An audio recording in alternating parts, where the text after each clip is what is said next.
dizer-lhes essas coisas, e o faço para protegê-los. Cuidado com os cães, aqueles que praticam o mal, os mutiladores, que exigem a circuncisão. Porque nós que adoramos por meio do Espírito de Deus somos os verdadeiros circuncidados. Alegramo-nos no que Cristo Jesus fez por nós. Não colocamos nenhuma confiança nos esforços humanos. Ainda que se outros pensam ter motivos para confiar nos próprios esforços, eu teria ainda mais. Fui circuncidado com 8 dias de vida. Sou israelita de nascimento, da tribo de Benjamim, um verdadeiro hebreu. Era membro dos fariseus, extremamente obediente à lei judaica. Era tão zeloso que perseguia a igreja. E quanto à justiça, cumpria a lei com todo rigor. Pensava que essas coisas eram valiosas, mas agora as considero insignificantes por causa de Cristo.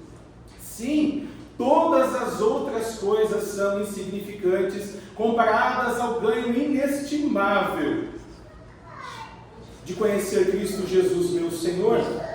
Por causa dele deixei de lado todas as coisas e as considero menos que lixo, a fim de poder ganhar a Cristo e nele ser encontrado. Não conto mais com a minha própria justiça que vem da obediência à lei, mas sim com a justiça que vem pela fé em Cristo, pois é com base na fé que Deus nos declara justo. Quero conhecer a Cristo e experimentar o grande poder que o ressuscitou. Quero sofrer com ele, participando da sua morte, para que de alguma forma alcançar a ressurreição dentre os mortos. Não estou dizendo que já obtive tudo isso, que já alcancei a perfeição, mas prossigo a fim de conquistar essa perfeição para a qual Cristo Jesus me conquistou. Não, irmãos, não a alcancei, mas concentro todos os meus esforços nisso, esquecendo-me do passado e olhando para o que está diante. Prossigo para o final da corrida, a fim de receber o prêmio celestial, para o qual Deus nos chama em Cristo Jesus. Todos nós que alcançamos a maturidade devemos concordar quanto a essas coisas. Se discordam em algum ponto, confio que Deus o esclarecerá para vocês. Contudo, devemos prosseguir de maneira coerente com o que já alcançamos.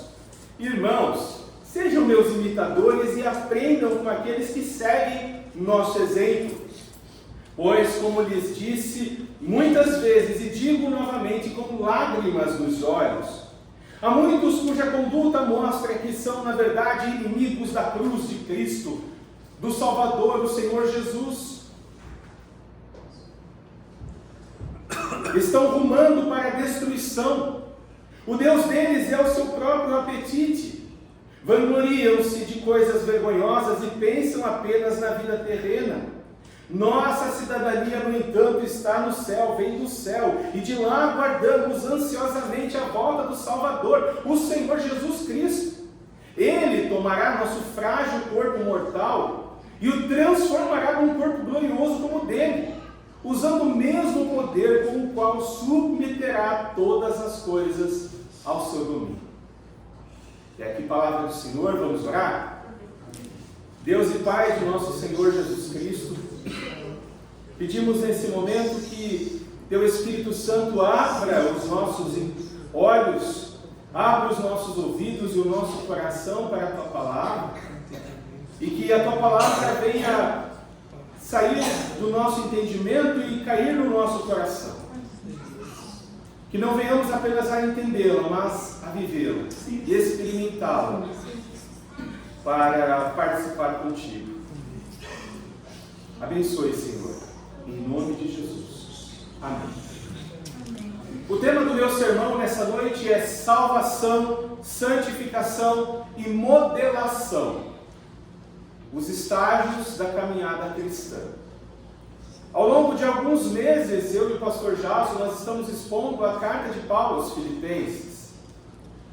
E se você já parou para ler com um pouco mais de atenção, você percebe que não tem como você ler a carta de Paulo aos Filipenses e permanecer da mesma forma.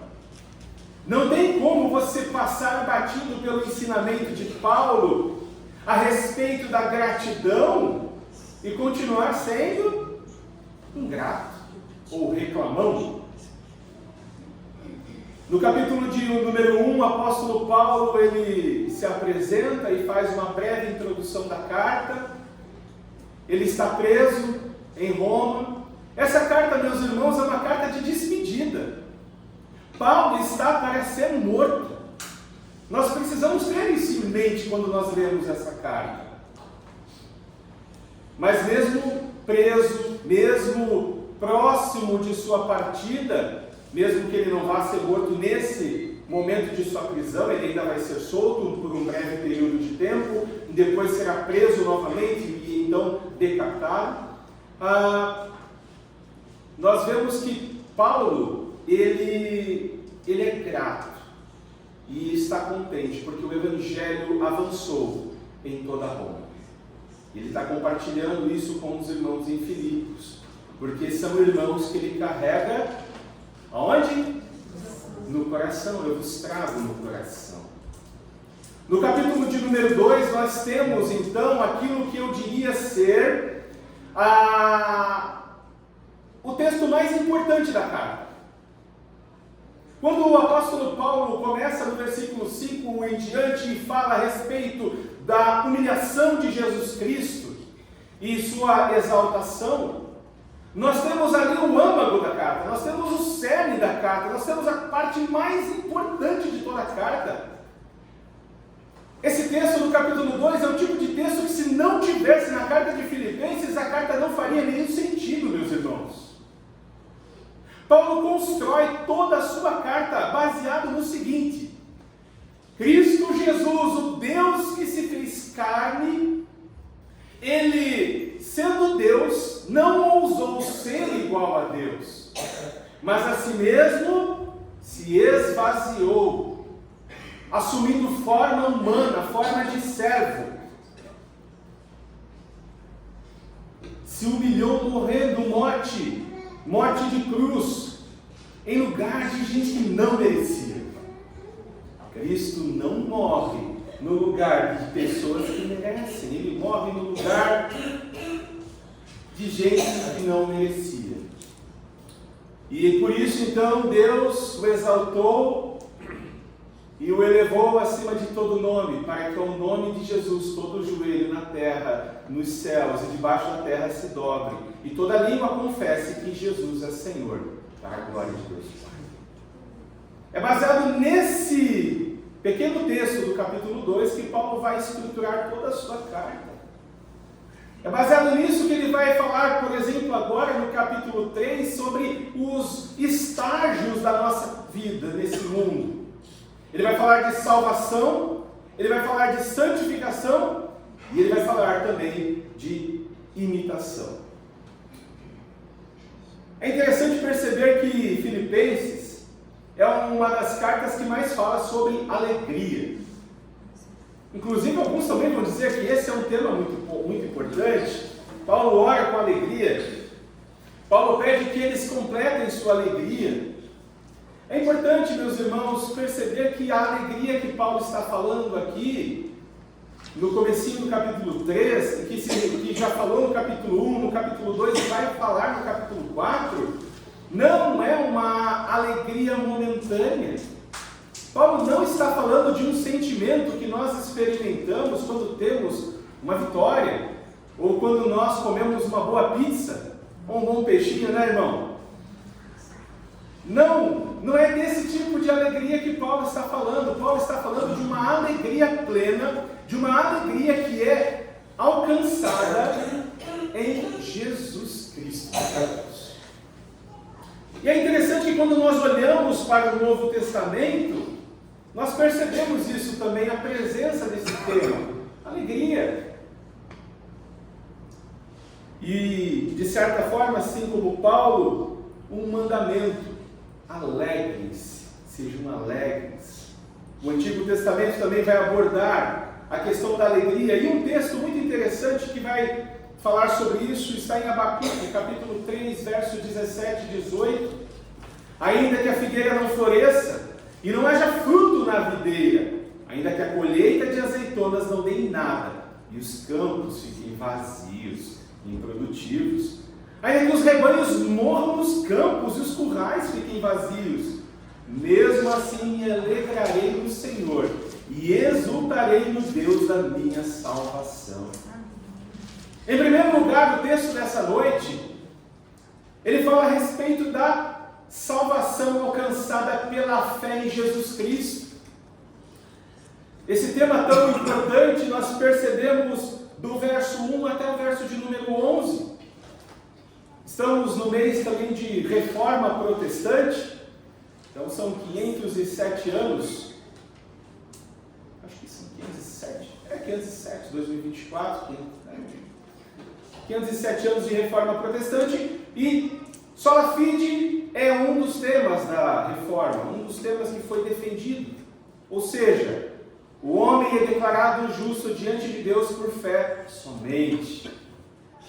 E é o que Paulo vai tratar nesse primeiro ponto aqui. A salvação é recebida pela fé em Jesus Cristo. Não há como um ser humano ser alcançado por Deus se não for pela fé em Jesus Cristo. Perdão.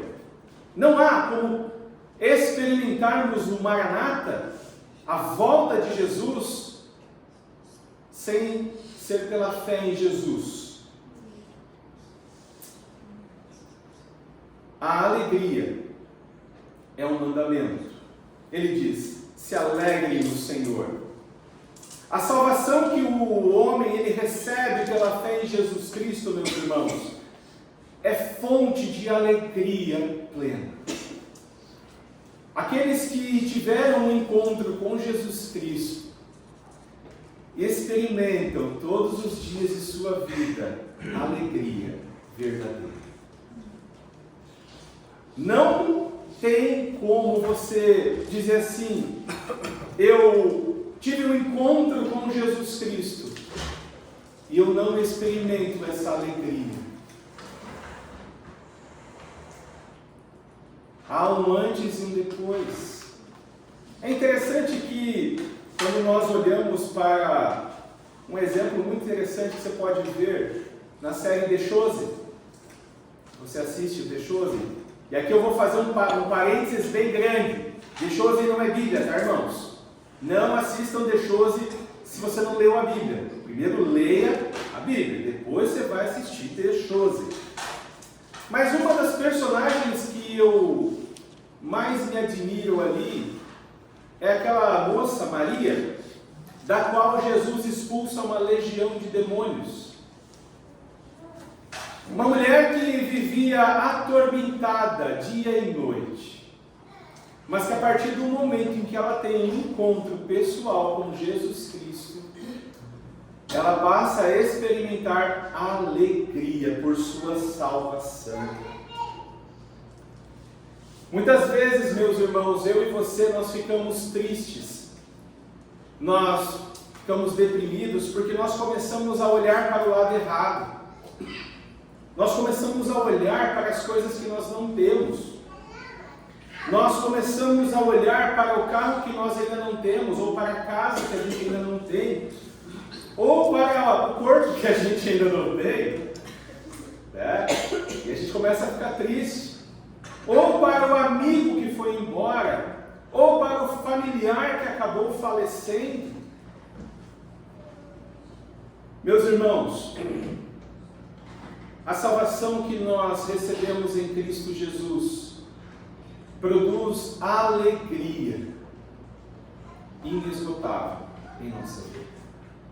Uma alegria que supera inclusive essas perdas. Uma alegria que supera inclusive essas faltas. No Salmo de número 23, um salmo conhecidíssimo e muito mal interpretado, o salmista diz assim: o Senhor é o meu pastor, de nada terei falta. Se o Senhor é o meu pastor, Ele me dá o que eu preciso. Ele não me dá o que eu quero, Ele me dá o que eu preciso. E o que uma ovelha precisa? alimento, abrigo, proteção, companhia. E é isso que o pastor nos dá, o pastor e bispo de nossas almas. Quando nós encontramos em Cristo essa plena satisfação, Deus é mais glorificado em nossa vida. Só que Paulo, ele dá esta ordem: se alegrem no Senhor, e logo em seguida Paulo faz uma advertência. Ele fala assim: cuidado com os cães, cuidado com aqueles cachorros, aqueles que praticam o mal, que mutilam o corpo e exigem a circuncisão.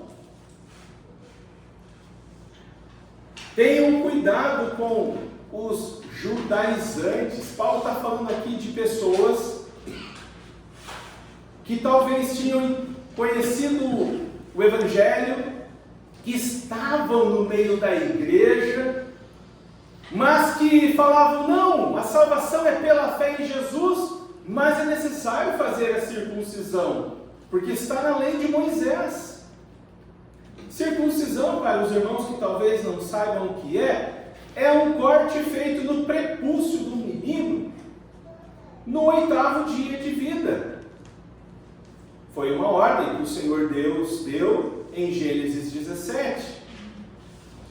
Mas essa circuncisão que Deus vai ordenar em Gênesis para Abraão, e algo que deveria ser feito por todos os filhos de Israel, então, ela não era salvadora, ela não tinha um poder redentor, ela não podia santificar aquele homem. Ela simbolizava, ela era um símbolo, um sinal de algo que deveria acontecer no coração. Em Deuteronômio, meus irmãos, Deus vai dizer para o seu povo: circuncidai o vosso coração. Algo que ele vai repetir em Jeremias. Então, o propósito da circuncisão não era salvar os judeus por meio da circuncisão, mas aqueles cães que apresentavam um evangelho distorcido diziam para aqueles irmãos da igreja de Filipos: vocês precisam se circuncidar, porque se vocês não se circuncidarem, vocês não serão salvos. Jesus não tolera os falsos mestres, meus irmãos. Paulo não tolera os falsos mestres. E aqui, meus irmãos, eu vou dizer para você que no tempo que nós vivemos hoje, conhecendo cada um de vocês, ou pelo menos a maioria de vocês, eu digo sem sombra de dúvidas que essa advertência é importante para cada um de nós nessa noite. Porque eu ouso dizer que alguns de vocês seriam convencidos pelos judaizantes se eles aqui estivessem nessa noite. Precisamos ter cuidado, meus irmãos, com aqueles que apresentam um outro evangelho. Um evangelho adicionado de mais alguma coisa. A fé mais as obras. A fé mais alguma coisa. A fé mais a circuncisão. Nós precisamos ter um olhar crítico para aquilo que nós ouvimos no ensino. Nós precisamos conhecer nossa Bíblia, meus irmãos. Nós precisamos conhecer a Escritura. A falsa doutrina estava ameaçando separar os crentes de Filipos da fonte de alegria verdadeira. E qual é a fonte da alegria verdadeira? Jesus. A salvação pela fé em Jesus. Mas aqueles cães malditos estavam se infiltrando e trazendo uma falsa doutrina, um falso ensinamento. Nós precisamos ter cuidado, nós não podemos tolerar falsos mestres. nós não podemos tolerar falsos ensinos. Os falsos mestres, eles dividem a igreja, eles exigiam a circuncisão. Aqui é interessante notar que o texto a forma que Paulo vai dizer aqui, mutiladores. Ele usa a palavra que é parecida com circuncisão. Eles mutilam o corpo. A circuncisão dos judaizantes não é aquilo que Deus está esperando. A circuncisão que Deus deseja é aquela que é feita no coração, meus irmãos. Por isso que os crentes, eles devem se alegrar. Porque aquele que recebeu Jesus Cristo em sua vida e se uniu a Ele em sua morte e em sua ressurreição, é verdadeiramente circuncidado. É o que ele vai dizer no verso 13: pois nós que adoramos por meio do Espírito de Deus, somos os verdadeiros circuncidados. Não é fazendo um corte no prepúcio que nós vamos se tornar adoradores de Deus. É cortando o nosso coração. E como é que o nosso coração é cortado? Pela espada de dois gumes, que penetra no mais profundo da nossa alma e que é capaz de separar os nossos pensamentos. É por ela que nós precisamos ser circuncidados, cortados, pelo Espírito de Deus, pelo trabalho do Senhor no nosso coração. Meus irmãos, o coração de uma pessoa que foi circuncidado é o coração de uma pessoa que foi transformada. E a partir de agora, essa pessoa deseja obedecer a Deus. Ela não precisa mais de uma regra para obedecer. Ela não precisa mais de uma lei imposta, uma obrigação para fazer algo para Deus. Não! O coração dela foi transformado, foi circuncidado. Somente os crentes têm o Espírito de Deus de verdade, porque o adoram em Espírito e verdade. E aqueles que receberam a Jesus Cristo, e somente esses podem se alegrar. O único inferno que um crente em Jesus vai experimentar é nessa vida. O único sofrimento que um crente em Jesus vai experimentar é nessa vida. Mas aqueles que ainda não receberam Jesus Cristo, aqueles que ainda não decidiram caminhar com Jesus Cristo, o único prazer, o único paraíso que vão experimentar é nessa vida. Não há prazer, não há paraíso para aqueles que não foram circuncidados. A salvação pela fé, não por obras. E é interessante que Paulo vai dar um exemplo. Paulo, meus irmãos, ele vai dizer assim, ele vai dar um exemplo pessoal. Paulo era um autêntico judeu. Pensa num produto original, né? Existe o original e o do Paraguai. Mas eu não vou falar mal do Paraguai, porque lá no Paraguai também tem os produtos originais. Não é verdade? Mas tem o original e o falsificado. Tem o original e o falsificado. Paulo era um judeu original, autêntico. Naquele tempo que Paulo está escrevendo essa carta, existiam judeus falsificados. Sabia? Ainda hoje existem judeus falsificados. O que seria um judeu falsificado? Um judeu falsificado seria alguém que se tornou judeu depois de adulto, um prosélito. Então, depois de adulto, ele vai e participa da circuncisão. Ele é circuncidado. Mas ele não nasceu judeu. Ele não é de uma das 12 tribos. Ele não carrega o sangue de Abraão.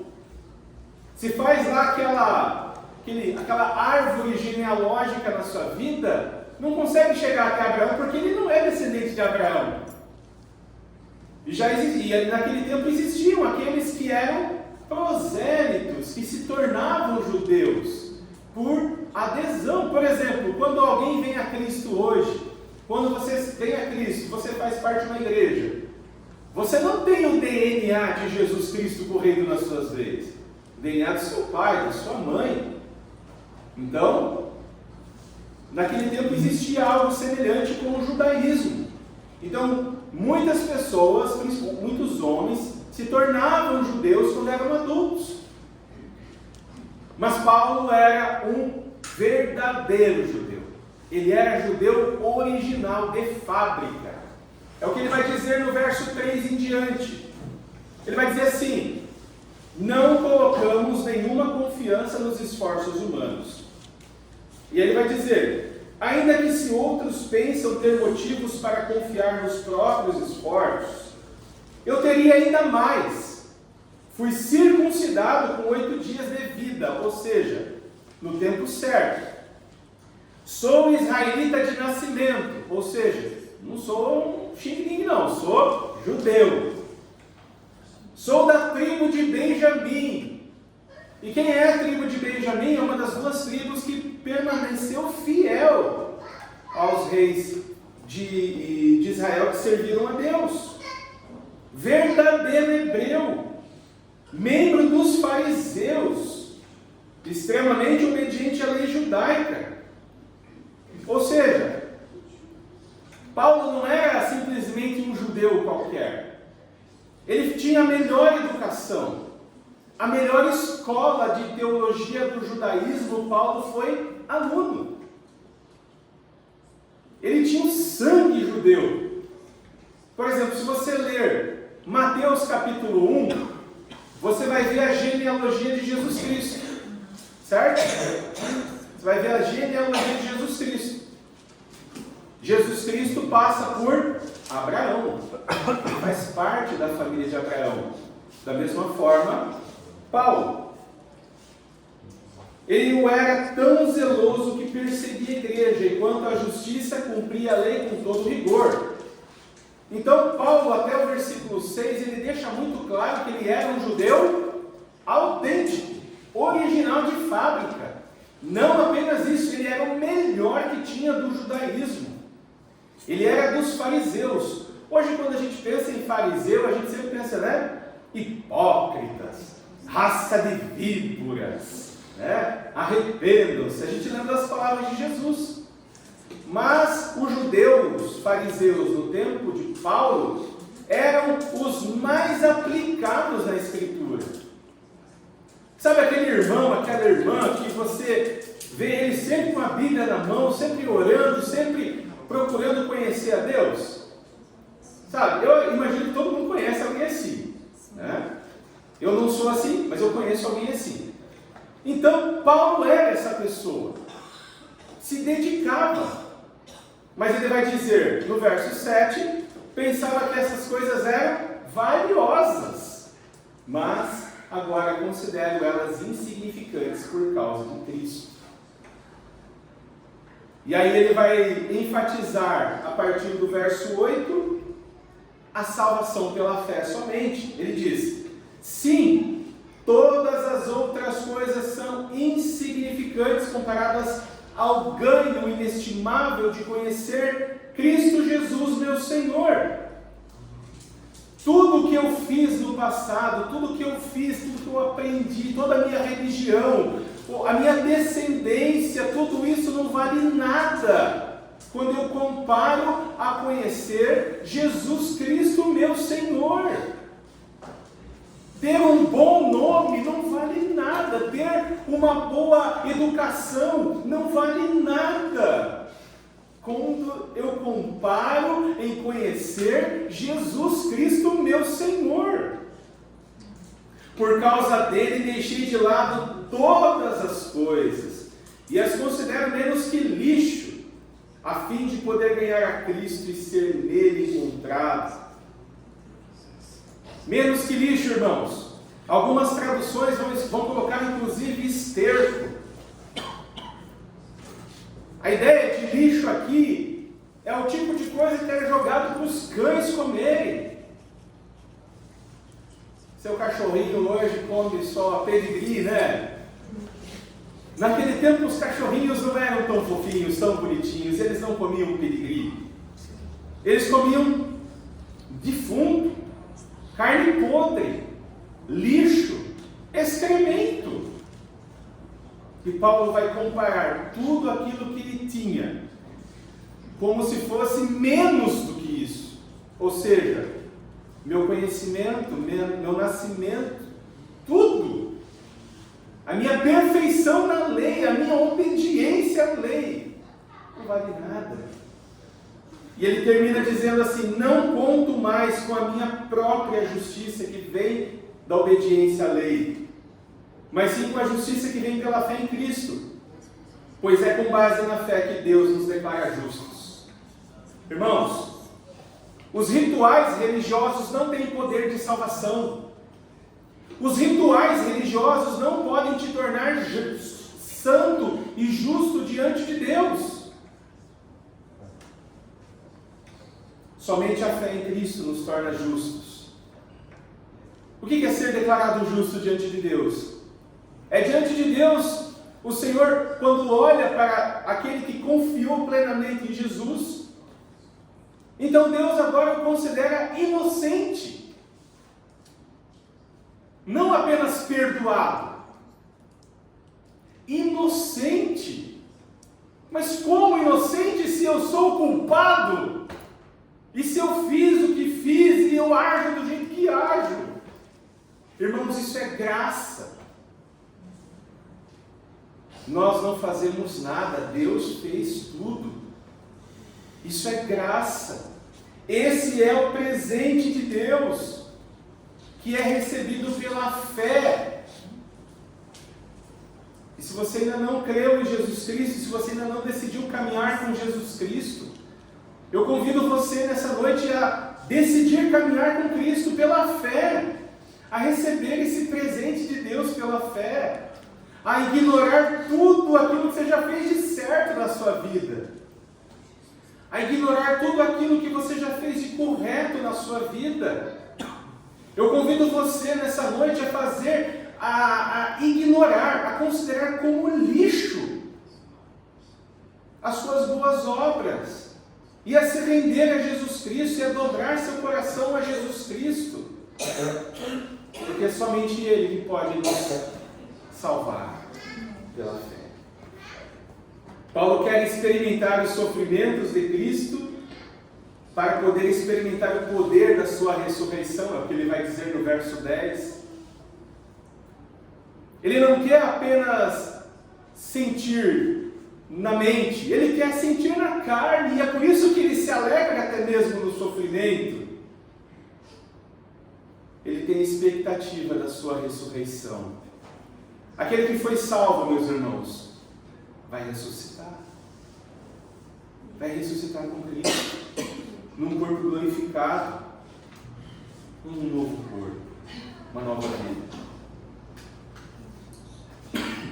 Mas a salvação é a porta de entrada, é a grande porta de entrada do paraíso celestial. Nós, quando recebemos a Jesus Cristo em nossa vida e decidimos caminhar com Ele, assumimos publicamente um compromisso com Ele, nós entramos por essa porta. Cristo vai dizer: eu sou a porta. Aquele que passar por mim achará pastagem, encontrará descanso. A salvação em Cristo é a porta de entrada. Pela fé, nós não fazemos nada, nós não pagamos, nós não nos esforçamos, nós não merecemos. Por melhor que você seja, eu tenho certeza que muitos de vocês são muito mais justos do que eu. Muitos de vocês são muito mais corretos do que eu. Mas mesmo sendo tão correto, mesmo sendo tão honesto, mesmo sendo tão justo, somente pela fé Deus nos aceita em Jesus. Em segundo lugar, Paulo apresenta o caminho da santidade. Só a santidade. Somente a santidade. Sem santidade, ninguém verá a Deus. Ao passar então pela porta que é Cristo, nós precisamos agora trilhar o caminho da santificação. Um caminho de conformação à imagem de Cristo. A santificação é o resultado direto da salvação. Você quer fazer uma prova se você foi salvo? Você quer fazer a prova dos 9 se você foi salvo?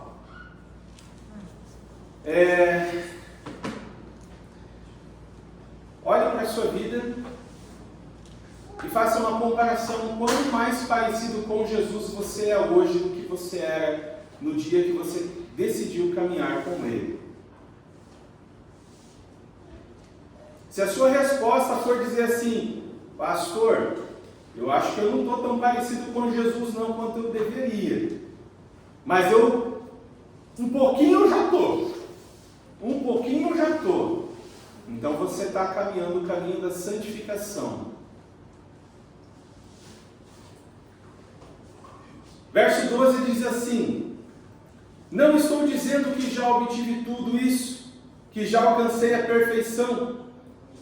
Ou seja, Paulo, ele está se colocando junto com a gente, ele está sentado na mesma poltrona, ele está no mesmo trem, ele está no mesmo carro, e está indo na mesma viagem que eu e você.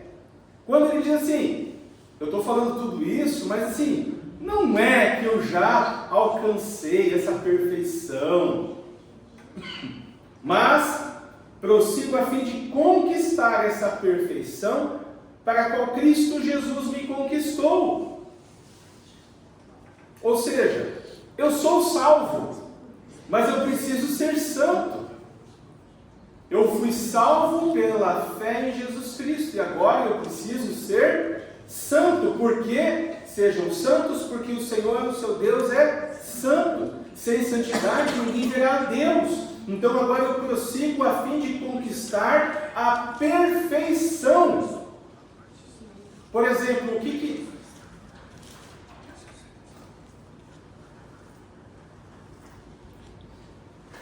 Bom, pelo menos eu não consigo respirar.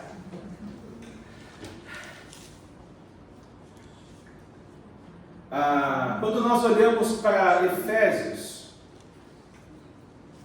nós somos informados por Paulo em Efésios que nós somos eleitos por Deus lá na eternidade, predestinados para sermos conforme a imagem do seu Filho. É para isso que nós somos salvos, para nos tornarmos a imagem de Jesus Cristo. Então, somos salvos, agora precisamos ser santos. Santidade vem depois de salvação. Tem gente que pensa assim, não, eu vou viver a minha vida certinha, no último dia de vida, aí eu vou ter certeza se eu posso entrar no céu ou não. Não é assim que funciona. Primeiro Deus nos salva por graça e misericórdia. Depois Deus nos santifica.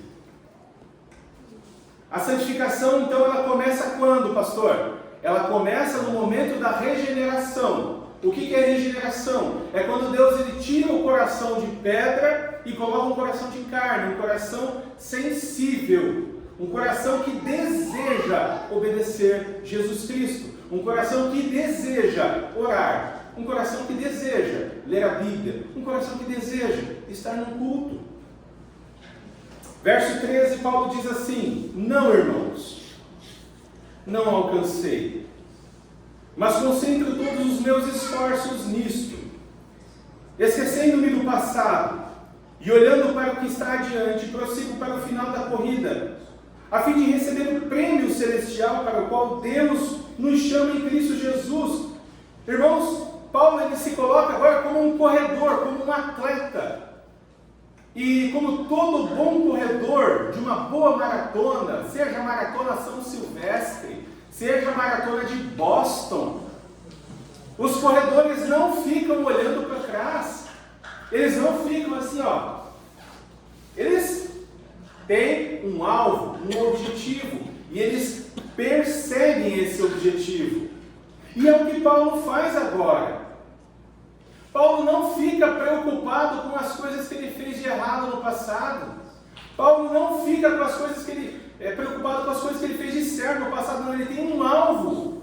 O seu alvo é receber um prêmio. E qual é o prêmio? A coroa celestial.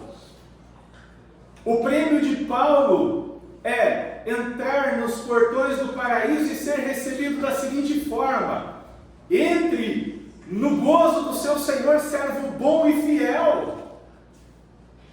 Esse é o prêmio de Paulo. E é o que ele faz, é o que ele se esforça. Então, meus irmãos, a santificação, a vida de santidade, é um processo. A salvação é um ato. Vamos pensar num botão. Quando você vai colocar aquela carne maravilhosa no forno, aquela tainha recheada, você aperta um botão. Isso é a salvação. Mas o processo de cozimento daquele peixe é a santificação. O peixe precisa ser assado.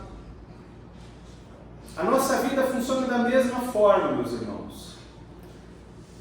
Somos salvos pela fé em Cristo, é um momento da nossa vida.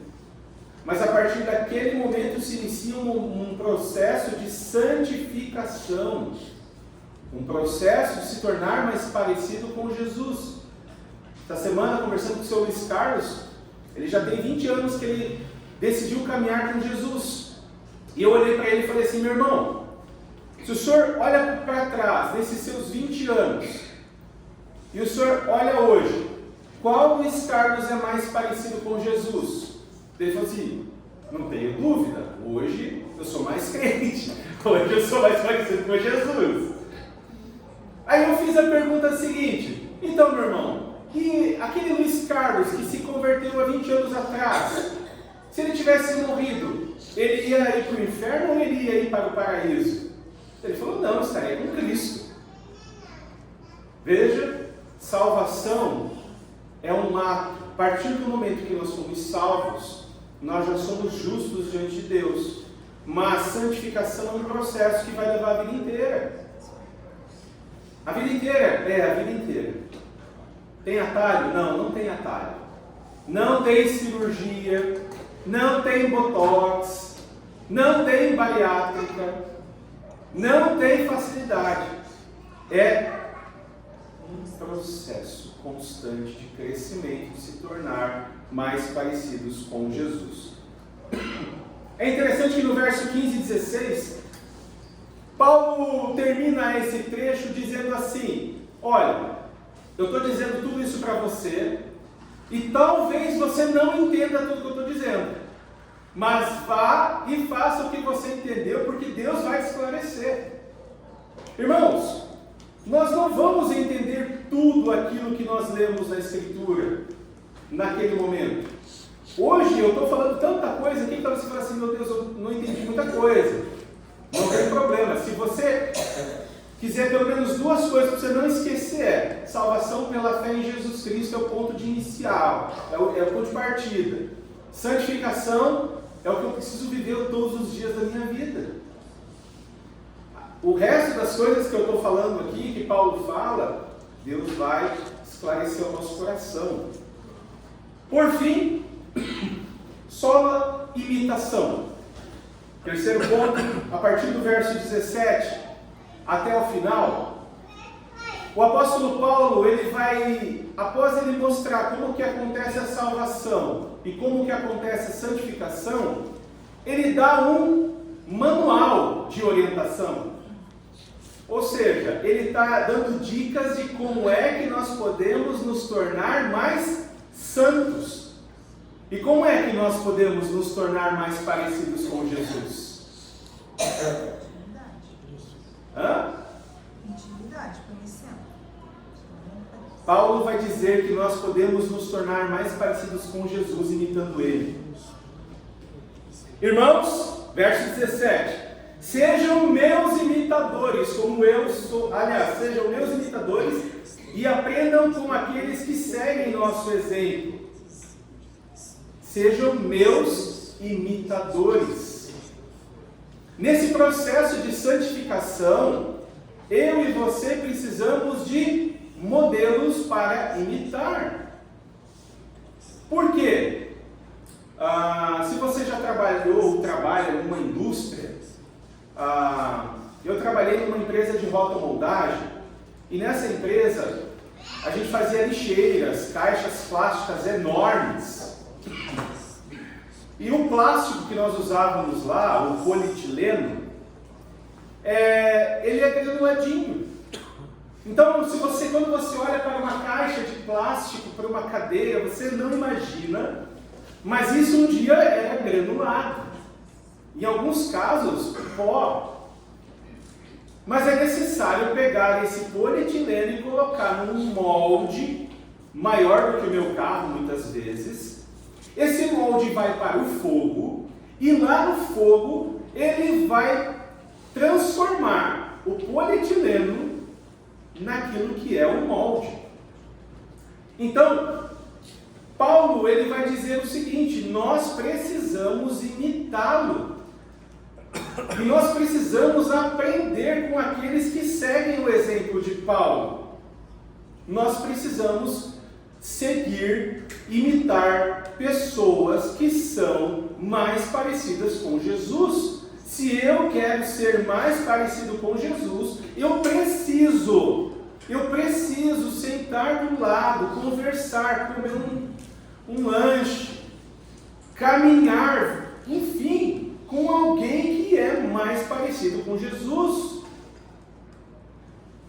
Não tem como eu me tornar mais parecido com Jesus sem fazer isso. Porque pessoas que imitam Jesus vão me ajudar a imitar Jesus. Nós aprendemos por imitação. Filho não ouve conselho, filho segue exemplo. Tem um casal de amigos que conheceu o Evangelho recentemente. Eles faziam parte de uma seita. Nessa seita que eles participavam, as pessoas elas eram estimuladas a exigir de Deus aquilo que elas queriam, literalmente colocando Deus na parede. Então, um dia, o Davi chegou para o Jonathan e falou assim: papai, eu quero um carro de presente de Natal. Olha, meu filho, não sei se o papai vai poder te dar esse carro, mas eu quero, papai. Eu ordeno que você me dê esse carro de presente. Opa, como assim eu ordeno? Quem és tu? Um toquinho de 4 anos de idade. Não, papai, eu ordeno, você tem que me dar esse carro. E como é que você aprendeu a falar assim, filho? Ah, papai, a gente não fala assim na igreja? Então, irmãos, nós aprendemos por imitação. Crianças aprendem por imitação, por exemplo. Precisamos imitar aqueles que imitam a Cristo. A pergunta que eu faço para você nessa noite é: você tem alguém que imita a Cristo para você poder imitar na sua vida? Uma pessoa de carne e osso. Não vale o Hernandes Dias Lopes. O cara está lá em Orlando hoje, meu irmão. Você não vai conseguir trocar um abraço com ele, um sorriso. Grande homem de Deus. Mas ele está longe. O que ele vai poder fazer por você?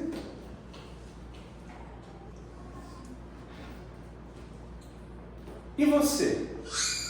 Você pode bater no peito e dizer para os seus filhos: me imitem? porque eu imito Cristo.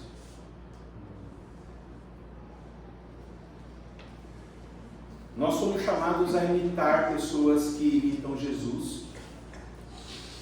E nós somos chamados também a dizer e convidar pessoas para imitar nosso exemplo, porque nós imitamos a Jesus. Faz parte do processo. Lembre que Paulo falou antes: eu não sou perfeito. Eu ainda tenho as minhas falhas. Eu esqueço o que passou e prossigo para o alvo. No verso 18, o apóstolo Paulo vai dizer: pois como lhes disse muitas vezes, e o digo novamente com lágrimas nos olhos, há muitos cuja conduta mostra que são, na verdade, inimigos da cruz de Cristo. Estão rumando para a destruição. O Deus deles é o seu próprio apetite. Vangloriam-se de coisas vergonhosas e pensam apenas na vida terrena. Paulo diz assim: sejam meus imitadores como eu sou de Cristo, e procurem imitar aqueles que imitam a Cristo, mas não imitem o exemplo daqueles que são inimigos da cruz de Cristo. Mais uma advertência para nós, meus irmãos. Não é porque a pessoa está na igreja, não é porque a pessoa faz parte de uma igreja que essa pessoa nasceu de novo. Não é porque a pessoa faz parte da igreja que essa pessoa é convertida, que ela é cheia do Espírito Santo. Existem sim aqueles que são inimigos da cruz de Cristo e que às vezes estão no nosso meio. Como conhecer o inimigo da cruz de Cristo, pastor? Eles rumam para a destruição. Eles fazem a vontade do seu umbigo. E eles se orgulham e pensam apenas nas coisas dessa terra.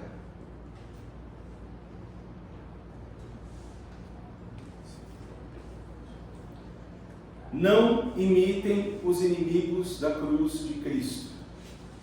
Não imitem. Não imitem. É desafiador, meus irmãos, você viver nesse mundo como um crente. É desafiador. Mas somos chamados a sermos sal e luz. Somos chamados a imitar a Cristo e a convidar pessoas a imitarem o nosso exemplo de imitação de Cristo. Você é chamado, você é chamada a convidar seus filhos a imitarem Jesus.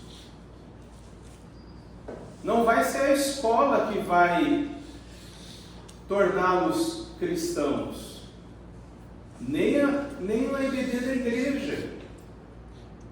É você, pai, é você, mãe, é você que precisa orar com o seu menino, com a sua menina, é você que precisa ler a Bíblia com eles. Marido, é você que precisa ler a Bíblia com a sua esposa. É você que precisa tomar, muitas das vezes, a iniciativa de orar com ela. Pastor, minha vida é tão corrida, a gente não tem tempo nem para, né? Irmão, aproveita o tempo que você passa no carro. Convide-a para orar, convide-a para ler a Bíblia. Estimule a fé dela. Seja um exemplo de fé para a tua esposa. E você, esposa, faça o mesmo com o seu marido.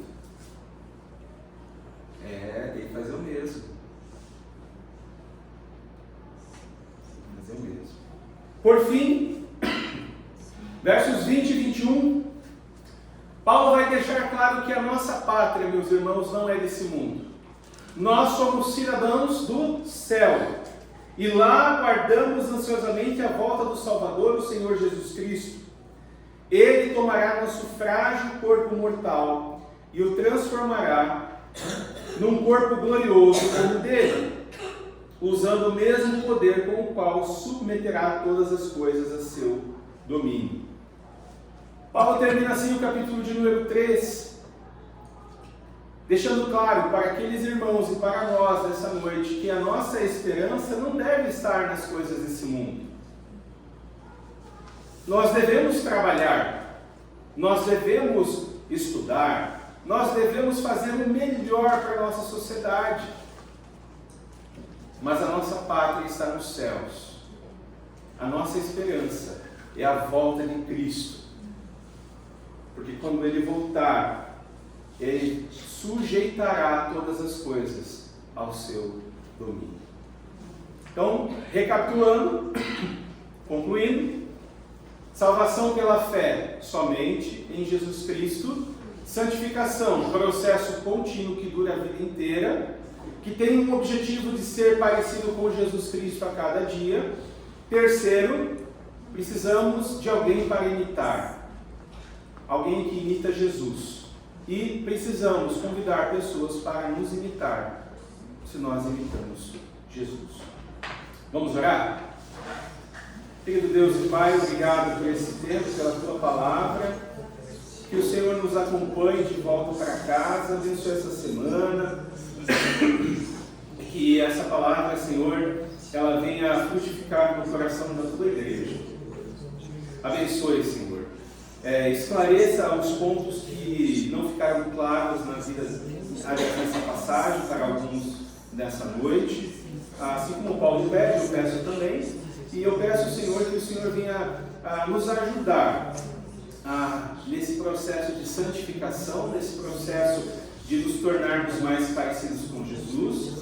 E nos ajude, Senhor, também, e nos encoraje, por meio dessa palavra, a procurarmos exemplos de imitação de Cristo e também de sermos exemplo de imitação de Cristo para aqueles que estão ao nosso redor. Porque essa é a Tua vontade. Em nome de Jesus oramos. Amém. Que Deus